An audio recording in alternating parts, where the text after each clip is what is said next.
wawa? Paano wawa? Paano mo mo? Makain kayo.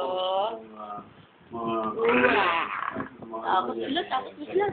Sa tingin ko, magaling na leader ka na sinabi si Senator Lulu ako. Ako'y naniniwala mo.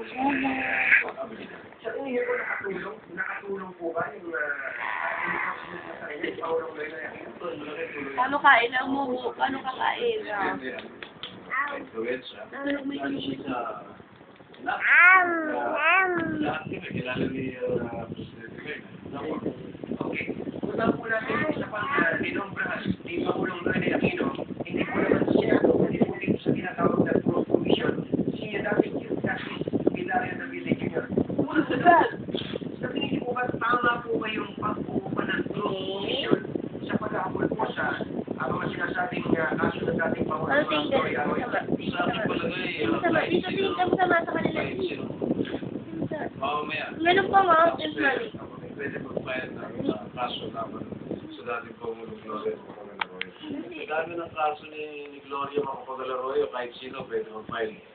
Pero kung Hulog! sakayin na rin